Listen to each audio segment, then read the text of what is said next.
ಚಿಕಿತ್ಸೆ ಅರ್ಥ ಮಹತ್ವ ಅಥವಾ ಪ್ರಥಮ ಚಿಕಿತ್ಸೆಯಲ್ಲಿ ಇರಬೇಕಾದಂತಹ ಮಹತ್ವ ಗುಣಗಳು. ಚಿಕಿತ್ಸೆ ಎಂದರೇನು? ಯಾರಾದರೂ ಒಬ್ರು ಹೇಳ್ತೀರಾ? ಹೇಳಪ್ಪ.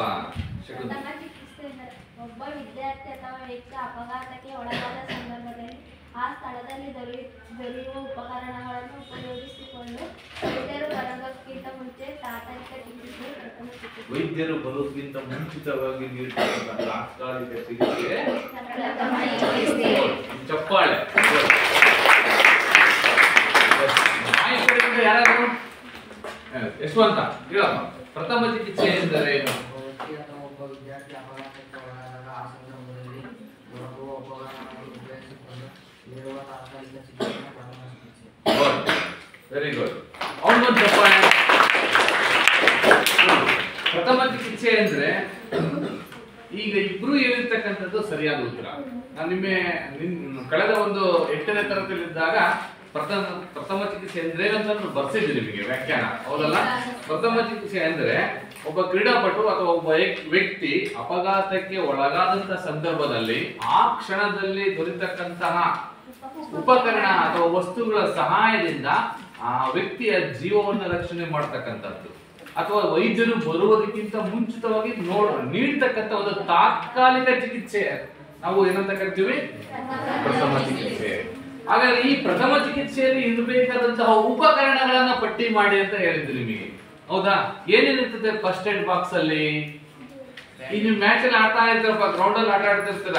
ಸೊ ಯಾವ್ದೋ ಒಂದು ಟೂರ್ನಮೆಂಟ್ ವಲಯ ಅಥವಾ ತಾಲೂಕು ಡಿಸ್ಟ್ರಿಕ್ಟ್ ಲೆವೆಲ್ ಅಲ್ಲಿ ಯಾವುದೇ ಒಂದು ಸ್ಪೋರ್ಟ್ಸ್ ಅಲ್ಲೂ ಸಮೇತ ಒಂದು ಪ್ರಥಮ ಚಿಕಿತ್ಸೆಯ ಒಂದು ಕ್ಲಿನಿಕ್ ಅಥವಾ ಒಂದು ಫಸ್ಟ್ ಏಡ್ ಒಂದು ಇದನ್ನ ಇಟ್ಟಿರ್ತಾರೆ.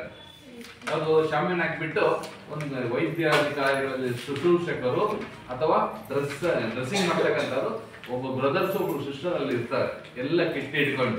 ಏನೇನ್ ಇರ್ತಾರೆ ಅದ್ರೊಳಗೆ? ಒಬ್ರು ನಿಂತ್ಕೊಂಡು ಹೇಳ್ಬೇಕು, ಹೇಳಿ ಏನಿರ್ತದೆ ಪ್ರಥಮ ಚಿಕಿತ್ಸೆ ಪೆಟ್ಟಿಗೆ ಬಗ್ಗೆ?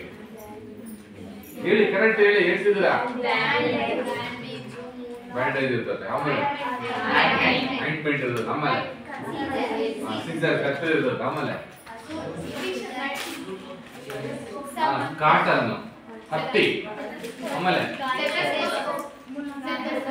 ಅದಿರಲ್ಲಪ್ಪ, ಅದು ಡಾಕ್ಟರ್ ಹತ್ರ ಮಾತ್ರ ಇರ್ತದೆ. ಸ್ಟೆಥೋಸ್ಕೋಪ್ ಅಂತ ಅದತ್ತ ಇವ್ರ ಹತ್ರ ಇರಲ್ಲ, ಶುಶ್ರೂಷಕಿಯರು ಅಥವಾ ಬ್ರದರ್ಸ್ ಅಥವಾ ಸಿಸ್ಟರ್ ಹತ್ರ ಇರಲ್ಲ. ಗಾಯ ಆಗ್ತಕ್ಕಂಥ ಮುಲಾಮ್, ಆಯಿಂಟ್ಮೆಂಟ್, ಬೋರಿ ಪೌಡರ್ ಅಥವಾ ಬ್ಲೇಡ್, ಸೂಜಿ, ಒಂದು ಏನು ನೀರೆಲ್ಲ ಹಾಕೊಂಡು ಕುಡಿತಕ್ಕಂಥ ಒಂದು ಗ್ಲೂಕೋಸ್ ಎಲ್ಲವೂ ಸಮೇತ ಇರ್ತಾವ. ಪ್ರಥಮ ಚಿಕಿತ್ಸೆಯಲ್ಲಿ ನಿಮ್ಮ ಒಂದು 9ನೇ ತರಗತಿಯಲ್ಲಿ ಭಾಗ 2ರಲ್ಲಿ ಅಧ್ಯಾಯ 15ರಲ್ಲಿ ಇವತ್ತಿದ್ದೀರಾ. ಸೊ ಈ ಒಂದು ಪ್ರಥಮ ಚಿಕಿತ್ಸೆಯ ಬಗ್ಗೆ ನಾವು ತಿಳ್ಕೊಳ್ಳೋಣ. ಮೊದಲನೇದಾಗಿ ಪ್ರಥಮ ಚಿಕಿತ್ಸೆಯ ಆರೋಗ್ಯ ಶಿಕ್ಷಣ ಒಂದು ಅವಿಭಾಜ್ಯ ಅಂಗ. ಈ ಆರೋಗ್ಯ ಶಿಕ್ಷಣದಲ್ಲಿ ಬರ್ತಕ್ಕಂಥದ್ದು ಇದು ಪ್ರಥಮ ಚಿಕಿತ್ಸೆ.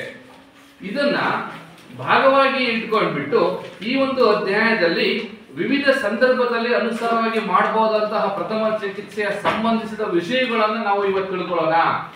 ಮೊದಲನೇದಾಗಿ ಪ್ರಥಮ ಚಿಕಿತ್ಸೆಯಲ್ಲಿ ಹಾವು ಕಚ್ಚಿದಾಗ ಅಂತ ಇದೆ.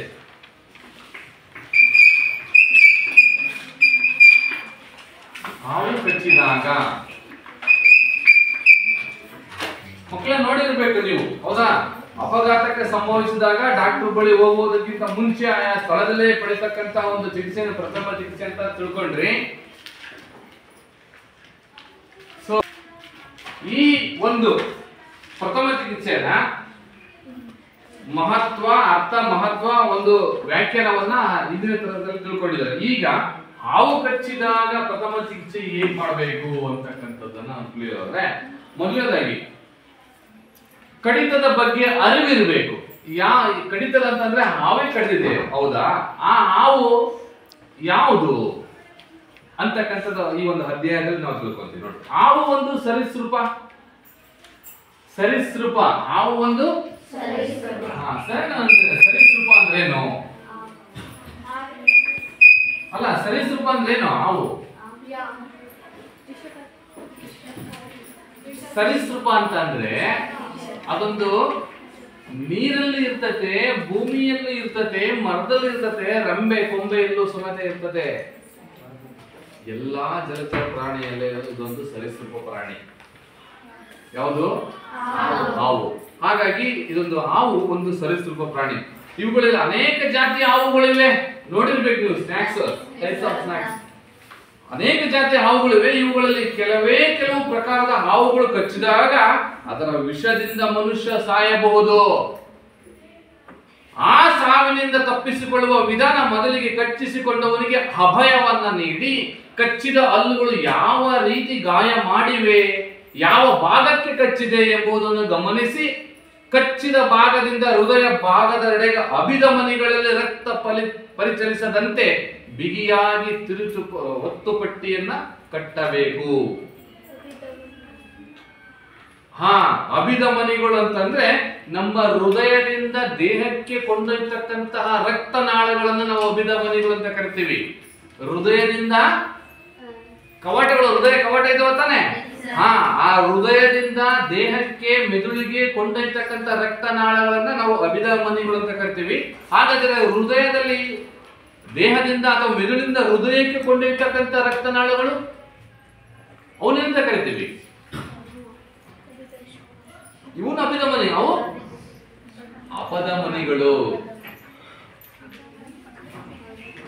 ಸೈನ್ಸ್ ಮಾಸ್ಟರ್ ಹೇಳ್ತಾರೆ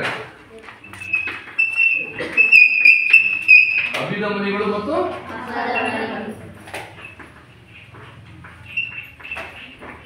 ಈ ಅಭಿದ ಮನಿಗಳು ಅಂತಂದ್ರೆ ಹೃದಯ ಟು ದೇಹ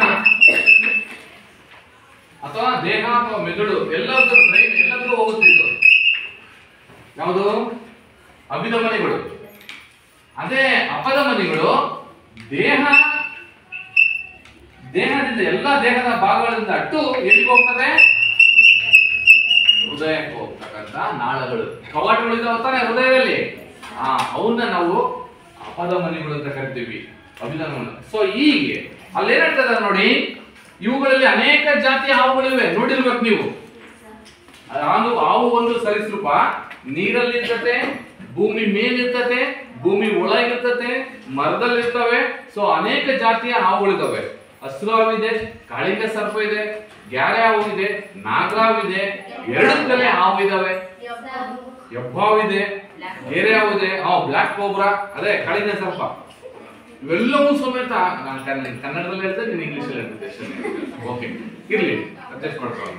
ಆದ್ರೆ ಈ ರೀತಿ ಇರ್ತಕ್ಕಂಥ ಹಾವು ಕಚ್ಚಿದಾಗ ಅದರ ವಿಷ ಮನುಷ್ಯನನ್ನ ಸಾಯಲೂಬಹುದು. ಆ ರೀತಿ ಕಚ್ಚಿರ್ತದೆ. ಆ ಸಾವಿನಿಂದ ತಪ್ಪಿಸಿಕೊಳ್ತಕ್ಕಂಥ ವಿಧಾನ ಇದೆಯಲ್ಲ, ಇದು ಪ್ರಥಮ ಚಿಕಿತ್ಸೆ. ಹೇಗಪ್ಪ ಅಂತಂದ್ರೆ ಮೊದಲು ಕಚ್ಚಿಸಿಕೊಂಡವನಿಗೆ ಏನಂತ ನೀಡಬೇಕು? ಅವನಿಗೆ ಅಭಯವನ್ನ ನೀಡಬೇಕು, ಅಂದ್ರೆ ಧೈರ್ಯವನ್ನು ತುಂಬಬೇಕು. ನಂತರ ಕಚ್ಚಿದ ಹಲ್ಲುಗಳು ಯಾವ ರೀತಿ ಗಾಯ ಮಾಡಿವೆ, ಹಾವು ಕಚ್ಚಿಸ್ಕೊಳ್ತಾರಲ್ಲ ಆ ವ್ಯಕ್ತಿ ಯಾವ ರೀತಿ ಗಾಯವನ್ನ ಮಾಡಿದೆ ಅಂತಕ್ಕಂಥದ್ದು ನಾವು ಅರಿಬೇಕು, ಅರ್ಥ ಮಾಡ್ಕೋಬೇಕು. ಯಾವ ಭಾಗಕ್ಕೆ ಕಚ್ಚಿದೆ ಅಂತಕ್ಕಂಥದ್ದನ್ನು ತಿಳ್ಕೋಬೇಕು. ಎಕ್ಸಾಂಪಲ್, ಈಗ ಕಾಲಿಗೆ ಕಚ್ಚಿದೆ ಅಥವಾ ಕೈಗೆ ಕಚ್ಚಿದೆ ಅಂತ ಅಂದ್ರೆ, ಯಾವ ಕಾಲಿಗೆ ಕಚ್ಚಿದೆ ಅಂತ ಅಂದ್ರೆ ಕಾಲಲ್ಲಿ ಗುರುತಿರ್ತದೆ ಹಾವು ಕಚ್ಚಿರ್ತಕ್ಕಂಥದ್ದು. ಜೊತೆಗೆ ಅದನ್ನ ಒತ್ತು ಪಟ್ಟಿಯನ್ನ ನಾವು ಈಗ ಹೆಬ್ಬೆರಳು ಅಥವಾ ಪಾದ ಅಥವಾ ಮುಂಗಾಲು ಅಂಗಾಲಿಗೆ ಏನಾದ್ರೂ ಕಡಿತು ಅಂತಂದ್ರೆ ಮೊಣಕಾಲಿನ ಮೇಲ್ಭಾಗಕ್ಕೆ ತೊಡೆ ಭಾಗದಲ್ಲಿ ಒಂದು ಪಟ್ಟಿಯನ್ನ ಕಟ್ಟಬೇಕು ಬಿಗಿಯಾಗಿ. ನಿಮ್ಮ ವೇಲ್ ತರ ಬಿಗಿಯಾಗಿ ಕಟ್ಟಿಬಿಟ್ರೆ ಆ ವಿಷ ಅಂತಕ್ಕಂಥದ್ದು ದೇಹದ ಎಲ್ಲ ಭಾಗಗಳಿಗೆ ಬೇಗ ಸರ್ಕ್ಯೂಟ್ ಆಗಲ್ಲ, ಮೊಣಕಾಲಿಂದ ಕೆಳಗೆ ಇರ್ತದೆ. ಅದಕ್ಕೆ ಒತ್ತು ಪಟ್ಟಿಯನ್ನ ಕಟ್ಟಬೇಕು ಅಂತ ಕೇಳ್ತಾರೆ. ಕಚ್ಚಿದ ಭಾಗದಿಂದ ಹೃದಯದ ಭಾಗದೆಡೆಗೆ ನೋಡಿ, ಕಚ್ಚಿದ ಭಾಗದಿಂದ ಹೃದಯಕ್ಕೆ ಹೋಗ್ತಕ್ಕಂಥ ಏನ್ ನಾಳಗಳಿದಾವಲ್ಲ, ನರಕೋಶಗಳು, ಜೀವಕೋಶಗಳು ಅಥವಾ ನರ್ವ್ ಸಿಸ್ಟಮ್, ಬ್ಲಡ್ ಅಥವಾ ವಿಷ ಅಂತಕ್ಕಂಥದ್ದು ಅಲ್ಲೇ ಬಿಡುತ್ತೆ. ಸರ್ ಕೈ ಕಡಿತು ಸರ್, ಕೈ ಎಲ್ಲಿ? ಬೆರಳು, ಹೆಬ್ಬೆರಳು, ತೋರು ಬೆರಳು, ಮಧ್ಯ ಬೆರಳು ಅಥವಾ ಮುಂಗೈ, ಅಂಗೈ ಎಲ್ಲಿ ಕಡಿತೋ ಅಲ್ಲಿ ಭಾಗದಿಂದ ಹಿಂಭಾಗಕ್ಕೆ ಅಥವಾ ಒಂದು ತೋಳಿ ರೆಟ್ಟಿಗೆ ಬಲವಾದ ಪಟ್ಟಿಯನ್ನ ಕಚ್ಚಿದ್ರೆ ದೇಹದ ಎಲ್ಲ ವಿಷ ಇಲ್ಲಿ ಇರ್ತದೆ, ದೇಹಕ್ಕೆ ಹೋಗಲ್ಲ. ಆ ಒತ್ತು ಪಟ್ಟಿಯನ್ನು ಕಟ್ಟಿದಾಗ ಅರ್ಥ.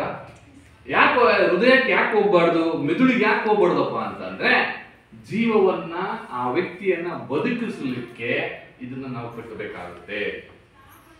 ಕೆಲವರು ನೋಡಿರ್ಬೇಕು, ಹೊಲಗಳಲ್ಲಿ ಕೆಲಸ ಮಾಡ್ತಿರ್ತಾರೆ, ಎಲ್ಲ ನಮ್ಮ ರೈತಾಪಿ ಮಕ್ಕಳು, ಹೌದಾ? ಸೊ ಈಗೆಲ್ಲ ತೆನೆ ಮುರಿತಾ ಇರ್ತಾರೆ. ಸೊ ಸೊ ಎಲ್ಲ ಈ ಟೈಮಲ್ಲಿ ಏನಾಗ್ತಾ ಇರ್ತದೆ ಅಂತಂದ್ರೆ ಈ ಕೆಟ್ಟು ಹುಳ ಅಥವಾ ಹಾವು ಚಾಂದ್ರೊಳಗೆ ಹಾವ್ಕೊಂಡಿರ್ತಾವಲ್ಲ, ಗೊತ್ತೇ ಇರಲ್ಲ. ಸೊ ಅವಾಗ ಸೂಕ್ಷ್ಮವಾಗಿ ನಾವು ಕೆಲಸ ಮಾಡಿದ್ರು ಸಮೇತ ಅನ್ಎಕ್ಸ್ಪೆಕ್ಟೆಡ್ ಅಚಾಂತವಾಗಿ ಯಾವುದೋ ಒಂದು ದುರದೃಷ್ಟವಾದ ಕಚ್ಕೊಂಡ್ಬಿಡ್ತಾವ ಅಂದ್ರೆ ಕಚ್ಕೊಂಡ್ಬಿಡ್ತೀವಿ. ಆ ಸಂದರ್ಭದಲ್ಲಿ ಆ ವ್ಯಕ್ತಿಗೆ ನಾವು ಧೈರ್ಯವನ್ನು ನೀಡಬೇಕು. ಧೈರ್ಯ ನೀಡಬೇಕಪ್ಪ ಅಂತಂದ್ರೆ ಅವನು ಬೇಗ ವೈದ್ಯರನ್ನ ಕರ್ಕೊಂಡು ಅಲ್ಲಿ ಬರೋಷ್ಟೊಳಗೆ ಈ ಕೆಲಸಗಳು ಆಗಿರ್ಬೇಕು. ಅವನಿಗೆ ಏನಾಗಿರ್ಬೇಕಪ್ಪ ಅಂತಂದ್ರೆ ನೋಡಿ, ಮೊದಲನೇದಾಗಿ ಅವ್ನು ಕಟ್ಟಿಸ್ಕೊಂಡಿರ್ತಕ್ಕಂಥ ವ್ಯಕ್ತಿಯ ಲಕ್ಷಣಗಳು, ಸಿಂಪ್ಟಮ್ಸ್. ಮೊದಲನೇದಾಗಿ ಏನಂತಾನೆ, ಹಾವು ವಿಷದ ಹಲ್ಲಿನ ಗುರುತು ಕಾಣಬಹುದು. ಕಚ್ಚಿಸ್ಕೊಂಡಿರ್ತಾರಲ್ಲ, ಕಚ್ಚಿಸ್ಕೊಂಡಿರ್ತಕ್ಕಂಥ ವ್ಯಕ್ತಿಗೆ ಒಂದು ನಾಟಿರ್ತದೆ, ಅಂದ್ರೆ ಹೆಜ್ಜೆ ಗುರ್ತಿರ್ತದೆ. ಅದನ್ನ ಗುರುತಲ್ಲಿ ನಾವು ಕಂಡಿರ್ತೀವಿ. ಎರಡು ಹಲ್ಲಿನ ಗುರುತುಗಳಿಗಿಂತ ಹೆಚ್ಚು ಗುರುತು ಇದ್ದರೆ ಅಂತ ಹಾವು ವಿಷಕಾರಿ ಹಾವು ಅಲ್ಲ. ಈ ಪಾಯಿಂಟ್ ಅನ್ನು ನೆನ್ಪಿಟ್ಕೋಬೇಕು ನೀವು. ಹಾವು ಎಂತ ವಿಷಕಾರಿ ಅಂತ ಹೇಗೆ ಗುರುತಿಸ್ತೀರ ನೀವು? ಎರಡು ಹಲ್ಲು ಗುರುತು ಅಂದ್ರೆ ಎರಡು ಹಲ್ಲು ಗುರುತು ಅಂತಂದ್ರೆ ಈ ತರ ಏನಾದ್ರು ಚುಕ್ಕಿ ಇತ್ತು ಅಂತಂದ್ರೆ ನೀವು ಇದು ಎಂತ ಹಾವು ಅಂತ ಕರಿತೀವಲ್ಲ, ವಿಷಕಾರಿ ಹಾವು. ಎರಡು ಹಲ್ಲಿಗಿಂತ ಜಾಸ್ತಿ ಏನಾದ್ರೂ ಗುರ್ತಿತ್ತು ಅಂತಂದ್ರೆ ವಿಷಕಾರಿ ಹಾವು ಅಲ್ಲ ಅಂತ ನೀವು ಅರ್ಥ ಮಾಡ್ಕೋಬೇಕು. ನೆಕ್ಸ್ಟ್ ಪಾಯಿಂಟ್ ಹೇಳ್ತಾನೆ, ತರಚಿದ ಗಾಯದ ಸನಿಹ ನೋವಿರುತ್ತದೆ. ವಿಷಕಾರಿ ಹಾವು ಆಗಿದ್ರೆ ಏನೇನಾಗ್ತದೆ, ತರಚಿದ ಗಾಯ ಇದು ಏನು ಕಡಿದಿರ್ತಕ್ಕಂಥ ಒಂದು ಸಮೀಪ ನೋವು ಇರ್ತದೆ, ಬಾವು ಸ್ವೆಲ್ಲಿಂಗ್ ಬರ್ತದೆ. ವಿಷಕಾರಿ ಹಾವು ಕಚ್ಚಿಸಿಕೊಂಡ ಮನುಷ್ಯನ ಕೈಕಾಲುಗಳು ಕಂಪಿಸುತ್ತವೆ. ಆತ ನಿಂತುಕೊಳ್ಳಲಾರ, ನಡುತ್ತಾ ಇರ್ತಾನೆ, ದೇಹ ನಡುಗುತ್ತದೆ, ಶೇಕ್ ಆಗುತ್ತೆ. ಜೊತೆಗೆ ಅವನು ಕೈಕಾಲುಗಳೆಲ್ಲ ಕಂಪಿಸ್ತಾ ಇರ್ತವೆ, ನಡುಗ್ತಾ ಇರ್ತಾನೆ. ಎಂತ ಹಾವು ಕಚ್ಚಿದ್ದಾಗ? ಹಾವು ಕಚ್ಚಿದ್ದಾಗ. ನಂತರ ಬಾಯಿಯಿಂದ ಎಂಜಲು ಅಥವಾ ನೊರೆ ಅಂತಕ್ಕಂಥದ್ದು ಏನಾಗುತ್ತೆ, ವಿಷಕಾರಿ ಹಾವನ್ನು ಕಟ್ಟಿಸ್ಕೊಂಡಿದ್ದಾರೆ ಅಂತ ಗೊತ್ತಾಯ್ತು ಅಂತಂದ್ರೆ ತಕ್ಷಣನೇ ನಾಲ್ಗೆ ಅಂತಕ್ಕಂಥದ್ದು ದಪ್ಪ ಆಗುತ್ತೆ, ಎಂಜಲು ಅಂತಕ್ಕಂಥದ್ದು, ನೊರೆ ಅಂತಕ್ಕಂಥದ್ದು ಬರ್ತದೆ. ಅವಾಗ ಅವನಿಗೆ ಮಾತಾಡ್ಲಿಕ್ಕೆ ತೊದಲ್ತಾರೆ. ನೆಕ್ಸ್ಟ್ ನಾಲ್ಗೆ ಹೊರಚಾಚುತ್ತಾನೆ, ಮಾತು ತೊದಲುತ್ತದೆ, ವಾಕರಿಕೆ ವಾಂತಿ ಸಮೇತ ಮಾಡಬಹುದು. ಆ ಕ್ಷಣದಲ್ಲಿ ಒಮೆಟ್ ಸೆಕ್ಷನ್ ಸಮೇತ ಆಗುತ್ತೆ. ಏನೇ ತಿಂದ್ರು ಕುಡಿದಿದ್ರು ಸಮೇತ ಒಮೆಟ್ ಅಂತಕ್ಕಂಥದ್ದು ಆಗುತ್ತೆ. ಕಣ್ಣುಗಳು ರೆಪ್ಪೆಗಳು ಕುಗ್ಗುತ್ತವೆ, ಉಸಿರಾಟದ ತೊಂದರೆನೂ ಆಗುತ್ತದೆ. ಕಣ್ಣು ರೆಪ್ಪೆಗಳು ಎಲ್ಲ ಹಳದಿ ಕಲರ್ ಬಂದ್ಬಿಡುತ್ತೆ ಒಂದೊಂದು ಟೈಮ್ ಎಲ್ಲ. ಸೊ ಆ ಹಳದಿ ಕಲರ್ ಬರುತ್ತೆ. ಶರೀರವು ಸೆಳೆದುಕೊಳ್ಳುತ್ತದೆ, ತಣ್ಣಗಾಗುತ್ತದೆ, ಬೆವರುತ್ತದೆ. ಯಾವ ಸಿಂಪ್ಟಮ್ಸ್ ಬೇಕಾದ್ರೂ ಆಗ್ಬೋದು ಹಾವು ವಿಷಕಾರಿ ಹಾವು ಕಡಿಸ್ಕೊಂಡಾಗ. ಶರೀರ ದೇಹ ಫುಲ್ಲು ತಣ್ಣಗಾಗುತ್ತೆ, ಇಲ್ಲ ಫುಲ್ಲು ಏನಾಗುತ್ತೆ, ಸ್ವೆಟ್ ಆಗ್ಬಿಡ್ತಾನೆ, ಬೆವರು ಬಿಡ್ತಾನೆ, ನೀರ್ ಕಿತ್ಕೊಂತಾವ. ಹಂಗೆ ಏನಾಗುತ್ತೆ, ಸೆಟೆದುಕೊಳ್ತಾನೆ. ಯಾವ ರೀತಿ ಕಾಲನ್ನ ಫೋಲ್ಡ್ ಮಾಡಕ್ಕೆ ಬರಲ್ಲ, ಈ ತರ ಹಿಂಗೆ ಸೆಟ್ಕೊಂಡ್ಬಿಡ್ತಾನೆ. ಎಂತ ಹಾವು ಕಚ್ಚಿದಾಗ. ಮತ್ತೆ ಈಗ ಇಷ್ಟು ಎಲ್ಲ ಲಕ್ಷಣಗಳು ಕಂಡಾಗ ಮತ್ತೆ ಉಪಚಾರ ಹೇಗ್ ಮಾಡ್ಬೇಕು ಸರ್? ಲಕ್ಷಣಗಳು ಕಂಡಾಯ್ತಲ್ಲ, ಈಗ ಉಪಚಾರ ಹೇಗ್ ಮಾಡ್ಬೇಕಪ್ಪ ಅಂತಂದ್ರೆ, ಮೊದಲನೇದಾಗಿ ಫಸ್ಟ್ ವೈದ್ಯರನ್ನು ಬೇಗ ಕರೆಸ್ಬೇಕು. ನೀವು ಹೊಲದಾಗಿದ್ರೆ ಬರಲ್ಲ, ನೀವೇನ್ ಮಾಡ್ಬೇಕು, ವೈದ್ಯರ ಹತ್ರನೇ ಬಂದ್ಬಿಡ್ಬೇಕು. ದವಾಖಾನೆಗೆ ಬೇಗನೆ ಎಷ್ಟು ಸಾಧ್ಯವಾಗುತ್ತೋ ಅಷ್ಟು ಆ ವ್ಯಕ್ತಿಯನ್ನ ಆಸ್ಪತ್ರೆಗೆ ಕರೆದೊಯ್ಯಬೇಕು. ಅದಕ್ಕಿಂತ ಮುಂಚೆ ಏನ್ ಮಾಡ್ಬೇಕು, ಮೂರ್ಛೆ ಹೋಗದಂತೆ ನೋಡ್ಕೊಳ್ಬೇಕು ಅವನನ್ನ. ಮೂರ್ಛೆ ಅಂತಂದ್ರೆ ಪ್ರಜ್ಞೆ ತಪ್ಪದ ಹಾಗೆ ಅವನ್ನ ಮಾತಾಡಿಸ್ಕೊಂಡು, ಅವನ್ನ ಎಚ್ಚರಿಸ್ಕೊಂಡು, ಭಯವನ್ನ ಹೋಗಲಾಡಿಸ್ಕೊಂಡು, ಏನು ಆಗಲ್ಲಪ್ಪ ನಿನಗೆ, ಧೈರ್ಯವಿರು, ನಾವೆಲ್ಲ ಇದ್ದೀವಿ, ನಿನ್ನ ಯಾವುದೇ ಕಾರಣಕ್ಕೂ ನಿನ್ನನ್ನ ನಾವು ಬಿಡಲ್ಲ, ನಾವು ಉಳಿಸ್ಕೊಳ್ತೀವಿ ಅಂತ ಅವನೇನನ್ ಮಾಡ್ಬೇಕು, ಪದೇ ಪದೇ ಧೈರ್ಯ ಹೇಳ್ತಾ ಇರ್ಬೇಕು. ತಲೆಗೆ ಅಭಿಮುಖವಾಗಿ ಟೋರ್ನಿಟ್ ಅಂತಕ್ಕಂಥ ಗಾಯದ ಮೇಲ್ಭಾಗದಲ್ಲಿ ಕಟ್ಟಬೇಕು. ನಾನು ಹೇಳಿದ ಟೋರ್ನಿಟ್ ಅಂದ್ರೆ ತಿರುಗಿಸುವುದರಿಂದ ಅಪಧಮನಿಯನ್ನು ಬಿಗಿಯಾದ ರಕ್ತಸ್ರಾವ ತಡೆಗಟ್ಟುವ ತಿರುಚು ಪಟ್ಟಿ. ಎಲ್ಲಿ ಕಡ್ದಿರ್ತದೋ ಅಲ್ಲಿ ಅದನ್ನ ಮೇಲ್ಭಾಗದಲ್ಲಿ, ಕೈ ಕಡ್ದಿರ್ತಂತಂದ್ರೆ ಮೇಲ್ಭಾಗ, ಕಾಲಿಗೆ ಕಡ್ದಿರ್ತಂತಂದ್ರೆ ಮೇಲ್ಭಾಗದಲ್ಲಿ ಏನ್ ಮಾಡ್ಬೇಕು, ಅದನ್ನ ಪಟ್ಟಿನ ಕಟ್ಟಿರ್ಬೇಕು. ಆ ವಿಷ ಅಂತಕ್ಕಂಥದ್ದು ಮುಂದಕ್ಕೆ ಮೇಲೆ ಬಿಡಲ್ಲ, ಕೆಳಗೆ ಇರ್ತದೆ. ಸೊ ಅದನ್ನ ಕಟ್ಟಿರ್ಬೇಕು. ಅದನ್ನ ಕಟ್ಬೇಕಾದ್ರೆ ಕಡ್ದಿರ್ತಕ್ಕಂಥ ಒಂದು ಪಾಯಿಂಟ್ ಇರ್ತದಲ್ಲ, ಅದೇನು ಅಲ್ಲಿ ನಾಟಿರ್ತದಲ್ಲ, ಅಲ್ಲಿ ಚಾಕು ಅಥವಾ ಬ್ಲೇಡ್ ಸಹಾಯದಿಂದ ಚರ್ಮವನ್ನ ಕೊಯ್ದು ಆ ಭಾಗದಿಂದ ರಕ್ತಸ್ರಾವದ ಮೂಲಕ ವಿಷವನ್ನು ಹೊರ ಹಾಕುವ ಪ್ರಯತ್ನವನ್ನ ಮಾಡಬೇಕು. ಎಲ್ಲಿ ಕಡ್ದಿರ್ತದಲ್ಲ ನಾಟಿರ್ತದಲ್ಲ ಎರಡು ಗುರುತು ಆ ಒಂದು ಸ್ಥಳಕ್ಕೆ ತಕ್ಷಣನೇ ಚಾಕು ಅಥವಾ ಬ್ಲೇಡು ಅಥವಾ ಯಾವುದು ಸಿಗುತ್ತೋ ಆ ಒಂದು ಆಯುಧ ಆ ಟೈಮಲ್ಲಿ ಆ ಕ್ಷಣಕ್ಕಲ್ಲೇ ಆ ಬ್ಲಡ್ ಅಂತಕ್ಕಂಥದನ್ನ ಓಪನ್ ಮಾಡಿ ವಿಷ ಅಂತಕ್ಕಂಥದ್ದು ಹೊರ ಹಾಕ್ಬಿಡ್ಬೇಕು. ಅವಾಗ ಏನಾಗುತ್ತೆ, ದೇಹಕ್ಕೆ ವಿಷ ಏರ್ತಕ್ಕಂಥದ್ದು ಪ್ರಮಾಣ ಕಡಿಮೆ ಆಗುತ್ತೆ. ನಂತರ ಹಾವು ಕಚ್ಚಿಸಿಕೊಂಡವನನ್ನ ಸಾಂತ್ವನಗೊಳಿಸಿ ಅವನು ಅಥವಾ ಅವಳು ಗಾಬರಿ ಆಗದಂತೆ ನೋಡ್ಕೊಳ್ಬೇಕು. ಗಾಬರಿ ಆಗ್ಬೇಡಿ ಅಂತಂದ್ಬಿಟ್ಟು ನಾವೇನ್ ಮಾಡ್ಬೇಕು, ಅವ್ರನ್ನ ಪದೇ ಪದೇ ಮೋಟಿ ಮಾಡಬೇಕು, ಸಾಂತ್ವನ ಹೇಳ್ಬೇಕು, ಧೈರ್ಯವನ್ನು ತುಂಬಬೇಕು. ಮೂರ್ಛೆ ಹೋಗಿದ್ದರೆ ಪ್ರಜ್ಞೆ ಬರುವಂತೆ ಮಾಡಬೇಕು. ಮೂರ್ಛೆ ಹೋಗ್ದಾಗೆ ನೋಡ್ಕೋಬೇಕು. ಹೇಗೆ ನೋಡ್ಕೋಬೇಕಪ್ಪ ಅಂತಂದ್ರೆ, ಸೊ ಎಚ್ಚರ ಸ್ಥಿತಿಯಲ್ಲಿ ಇರ್ಬೇಕಪ್ಪ ಅಂತಂದ್ರೆ ಬಿಸಿ ಬಿಸಿ ಆದಂತ ಹಾಲು ಕುಡಿಸ್ತಾ ಇರ್ಬೇಕು ಅವಾಗ. ಸರ್ ಹಾಲಿಲ್ಲ ಸರ್, ಬಿಸಿ ಬಿಸಿಯಾದ ನೀರು ಕುಡಿಸ್ತಾ ಇರಿ. ನೀರು ನಾಲ್ಗೆ ಮೇಲೆ ಹೋಯ್ತು ಅಂತಂದ್ರೆ ಅವನ ದೇಹದ ಒಳಗೆ ಹೋಯ್ತು ಅಂತಂದ್ರೆ ಅವಾಗ ಏನಾಗುತ್ತೆ, ಅವನಿಗೆ ಪ್ರಜ್ಞೆ ಇರ್ತದೆ. ಮಲಗಿಸ್ಬಾರ್ದು, ಯಾವುದೇ ಕಾರಣಕ್ಕೂ ವ್ಯಕ್ತಿಯನ್ನ ಹಂಗಾತ ಮಲಗಿಸ್ಬಾರ್ದು ಹೋಗ್ಬಾರ್ದು ಹಾವುಗಳದಂತ. ಯಾಕಪ್ಪ ಅಂತಂದ್ರೆ ವಿಷ ಅಂತಕ್ಕಂಥದ್ದು ಫ್ಲಾಟ್ ಅಲ್ಲಿ ಇದ್ದಾನೆ ಅಂತಂದ್ರೆ ದೇಹ ಬೇಗ ಸರ್ಕ್ಯೂಟ್ ಆಗುತ್ತೆ ದೇಹಕ್ಕೆ. ಮತ್ತೆ ಕೂರಿಸ್ಕೊಂಡೇ ಇರಬೇಕು, ಮೇಲಕ್ಕೆ ಏರಲ್ಲ. ವೆಹಿಕಲ್ ಅಲ್ಲಿ ಹೋಗ್ತಿದೀವಪ್ಪ ಅಂತಂದ್ರೆ ಕಾರು ಅಥವಾ ಬೈಕೋ ಅಥವಾ ಏನೋ ಬಸ್ ಏನು ಹೋಗ್ತಾ ಇದೀವಪ್ಪ ಅಂತಂದ್ರೆ ಆದಷ್ಟು ಬೇಗ ಅವನ್ನ ಈ ರೀತಿ ಸ್ಟ್ಯಾಂಡಿಂಗ್.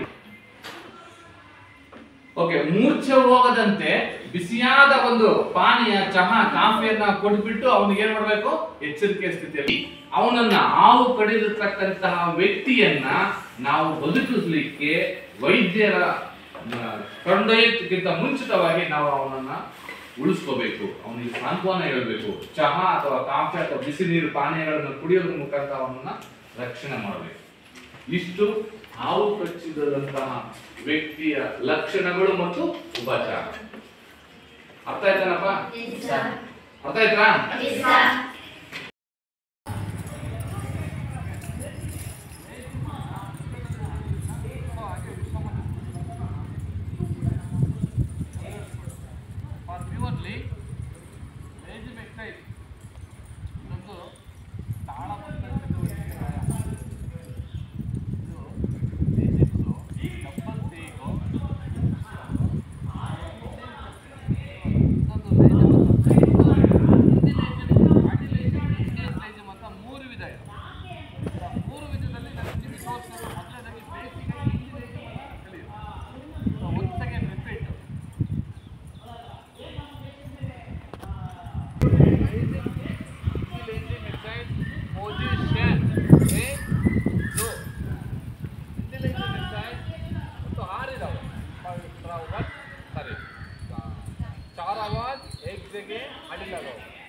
चार आवाज चार ಹೆಸರು ಹೇಳ್ತದೆ. ನಾಲ್ಕು ಆವಾಜ್ ಅಂದ್ರೆ ಸೌಂಡ್, ನಾಲ್ಕು ರೀತಿಯ ಸೌಂಡ್ ಮುಖಾಂತರ ಮಾಡ್ತಾನೆ.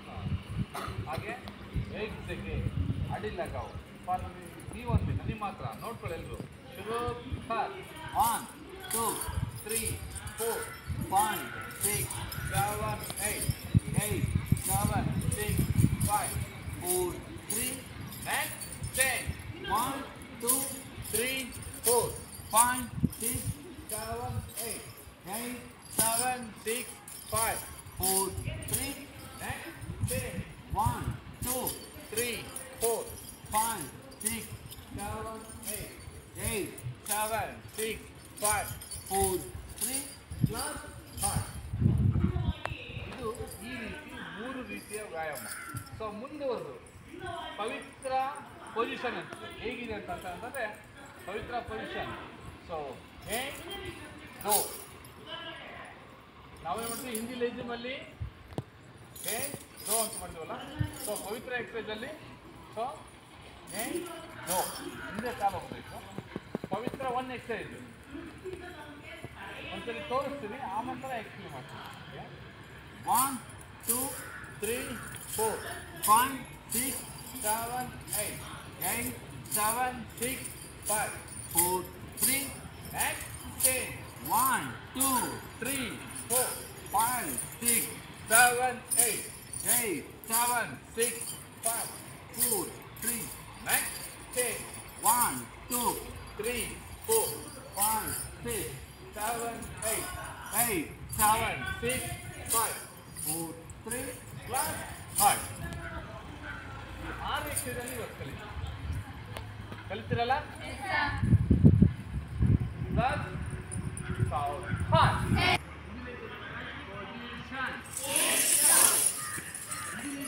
ಬೈಕೌಂಟಲ್ಲಿ ಮಾಡಿ, ಬೈಕೌಂಟ್ ಫಸ್ಟ್, ಆಮೇಲೆ ಕಂಟಿನ್ಯೂಸ್ ಮಾಡಿ. ಬೈಕೌಂಟ್ ಸ್ಟಾರ್ ಒನ್, ಬೈಕೌಂಟ್ ಒನ್,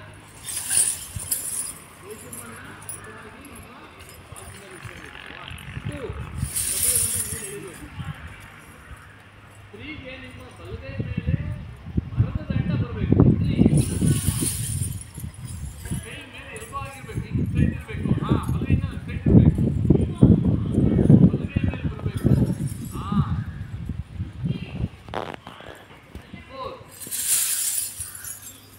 ಕಾಣಬೇಕು ನೀವು ಲೇಜಿ ಮಾಡೋದು.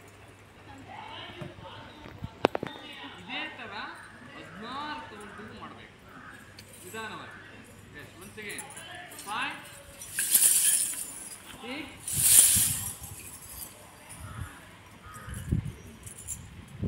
7,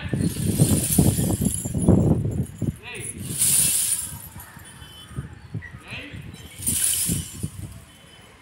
7, 6, 5, 4, 3, plus ಇದನ್ನ ಕಂಟಿನ್ಯೂಸ್ ಮಾಡ್ತೀರಾ? ಬಿಡಂಗಿಲ್ಲ ಲೈನ್. ಯಾಕೆ ಕೀರ್ತನ ಶುರು ಫಸ್ಟ್ 1 2 3 4 5 6 7 8 4 3 ಅದೇ ತರ ಬೈಕೌಂಟಲ್ಲಿ ಎರಡನೇ ಹೆಜ್ಜೆಗೆ ನೋಡ್ಬೇಕು. ಬೈಕೌಂಟಲ್ಲಿ ಫಸ್ಟು ನಿಮ್ಮ ಎಡಭಾಗದ ಇಟ್ಕೊಂಡಿರಲ್ಲ, ಎಡಭಾಗದಲ್ಲಿ 1, ಮುಂದೆ ಓಪನ್ ಮಾಡಬೇಕು. 2, 3 ಬಲಭಾಗ 3, 4ಗೆ ಓಪನ್ ಮಾಡಬೇಕು.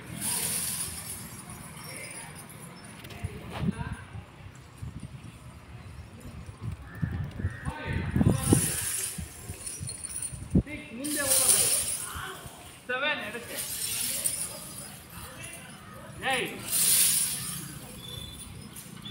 8, 7, 6, 5, 4, 3, plus 5. ಈಗ ಕಂಟಿನ್ಯೂಸ್ ಮಾಡಬೇಕು. ರೌಂಡ್ ಹಂಗೆ ಮಾಡ್ಕೊಂತ ಹೋಗಲ್ಲ. ಕಂಟಿನ್ಯೂಸ್ಲಿ ಎಕ್ಸ್ಗೆ continuously begin. 1 2 3 4 5 6 7 8 8 7 6 5 4 3. Repeat again. 1 2 3 4 5 6 7 8 8 7 6 5 4 3 plus 5. ಒಂದ್ಸಲ ಈಗ ಅಡಿಲಗಾವ್ ಸರಿ.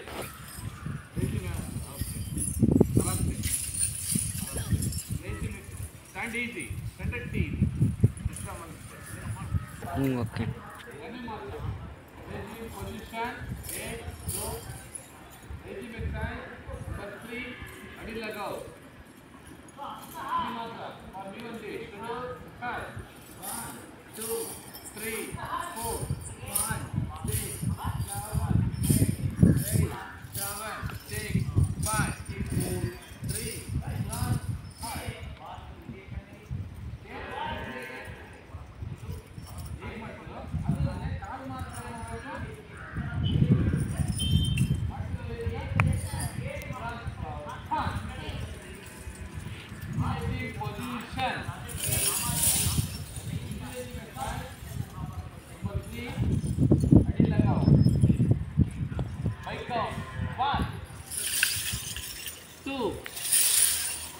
ತ್ರೀಗೆ ಕಾಲೂ ಬರಬೇಕು. 3 4 ಈಗ ಕಾಲು ಎತ್ತಿಡಬೇಕು ಈ ಕಡೆಗೆ. 5 6 ಈಗ 7 ಬಲಗಾಲ ಎಡಕ್ಕೆ ಬಾಲಕ್ಕೆ ಬರಬೇಕು. 7 8 ಈ ಕಾಲು ಸೌದನ್ ಪೊಸಿಷನ್ ಬರಬೇಕು. 8, 7, 6, 5, 4, 3. Repeat again. Continuous ಮಾಡಬೇಕು. ಶುರು ಕರ್. 1, 2, 3, 4, 5, 6, 7, 8. 8, 7, 6, 4, 3. Repeat again. 1, 2, 3, 4, 5, 6, 7, 8. 8, 7, 6, 5, 4, 3. Last 5. Good. ಆರಾಮ್ಸೆ. ಈಗ ಪವಿತ್ರ ಪೊಸಿಷನ್ ಗೊತ್ತಲ್ಲ? ಪವಿತ್ರ ಎಕ್ಸೈಸ್ ಪೊಸಿಷನ್ ಗೋ ಅಷ್ಟೇ ಟೈಮ್ ಬರಬೇಕು. ಜೊತೆ ವಾಪಸ್ ಹಿಂದಿಲಿ ಐತೆ exercise Pavitra position go. Straight ಇರಬೇಕು, ಕೈ ಕಾಲು ಸ್ಟ್ರೈಟ್ ಇರಬೇಕು, 45 ಆ್ಯಂಗಲಲ್ಲಿ ಇಟ್ಟಿರಬೇಕು ಕಾಲನ್ನು straight. Right. Pavitra exercise number 1 by count ನೋಡಿದಿರಲ್ಲ? ಒಂದ್ಸರಿ ಮಾಡಿ ತೋರಿಸ್ಬೇಕಾ? ಮಾಡ್ತೀರಾ? ಒಂದ್ಸರಿ ತೋರಿಸ್ತೀನಿ. ಹಾಗೆ ಇಟ್ಕೊಳ್ಳಿ, ಪೊಸಿಷನ್ ಆಗಿಲ್ಲ, ಹಂಗೆ ಇರಬೇಕು. ನಮಗೆ ಮಾತ್ರ 1 exercise number 1 continuously again. 1, 2, 3, 4, 5, 6, 7, 8. 8, 7, 6, 5, 4, 3, last 5. ಇದನ್ನೇ ಬೈಕ್ ಕೌಂಟಲ್ಲಿ ಮಾಡಿ. ಬೈಕ್ ಕೌಂಟ್ ಎಕ್ಸೈಸ್ ನಂಬರ್ 1 ಪವಿತ್ರ 1. ಮುಂದೆ ತುದಿಗಳ ಹತ್ರ 1. 2 ಕಾಲು ಮಿಡ್ಲಲ್ಲಿ ನಂಬರ್ 2 ಲೇಜಮನ್ನು ಓಪನ್ ಮಾಡಬೇಕು. 2. 3ಗೆ ಬಲಗೈ ಮೇಕೆ ಮರದ ದಂಡ ಬರಬೇಕು. 3 ಹಿಂಭಾಗನೆ. 4ಗೆ ಲೇಜಮ್ ಓಪನ್ ಮಾಡಬೇಕು. 4. 5ಗೆ ಬಲಗಾಲ್ ಹತ್ರ ಇರ್ಬೇಕು ಲೇಜಮ್. 6, 7 ಮುಂದೆ ಓಪನ್ ಮಾಡಬೇಕು. 8, 7, 6, 5, 4, 3. Repeat again. 1, 2, 3, 4, 5, 6, 7, 8. 8, 7, 6, 5, 4, 3.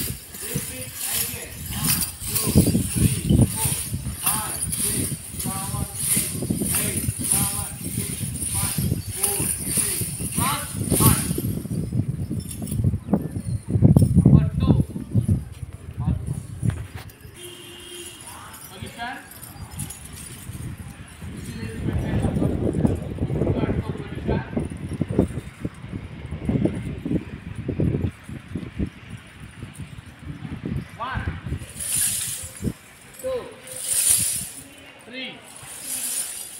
ಈಗ 4ಗೆ ಮುಂದಕ್ಕೆ ಬರಬೇಕು. 4, 5, 6, 7, 8. 8, 7, 6, 5, 4, 3. Repeat again. 1, 2, 3, 4, 5, 6, 7, 8. 8, 7, 6, 5, 4, 3. Repeat again. 1, 2, 3, 4, 5, 6, 7, 8. 8, 7, 6, 5, 4, 3. Last 5. ಒಂಥರ ಪವಿತ್ರ 3 ಮಾಡ್ತಿರಾಗೇನೆ ತೋರಿಸ್ಬೇಕಾ? ಪೊಸಿಷನ್ ಕೌಂಟ್ ನಂಬರ್ ಒಂದನ್ನೇ ಕೌಂಟ್ ಮಾಡಬೇಕು. ರೆಡಿ? Position count number 1, 2, 3. 3. 4ಗೆ ಎಡಗಾಲನ್ನ ಹಿಂದಕ್ಕೆ ಓಪನ್ ಮಾಡಬೇಕು ಮತ್ತೆ ಲೇಜಿಮ್ ಓಪನ್ ಮಾಡಬೇಕು. 4, 5 ಅಲ್ಲ ಮುಂದೆ 6, 7, 8. 8, 7, 6, 5, 4, 3. Continuously begin. 1, 2, 3, 4, 5, 6, 7, 8, 7, 6, 5, 4, 3. Last 5.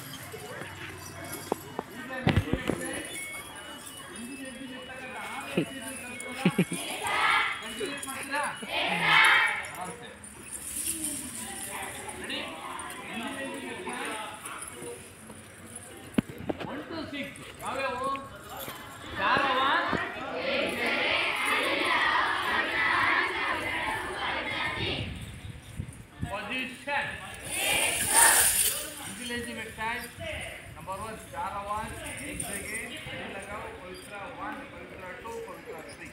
Continuously begin. 1, 2, 3, 4, 5, 6, 7, 8, 7, 6, 5, 4, 3. Next stage. 1, 2, 3, 4, 5, 6, 7, 8, 8, 7, 6, 5, 4, 3. Next stage. 1, 2, 3, 4, 5, 6, 7, 8, 8, 7, 6, 5, 4, 3. Pavitra position. 1, 2, 3, 4, 5, 6, 7, 8, 8, 7, 6, 5, 4, 3. Next stage. 1, 2, 3, 4, 5, 6, 7, 8, 8, 7, 6, 5, 4, 3. Next stage. 1, 2, 3, 4, 5, 6, 7, 8, 8, 7, 6, 5, 4, 3. Last 5. Last 5.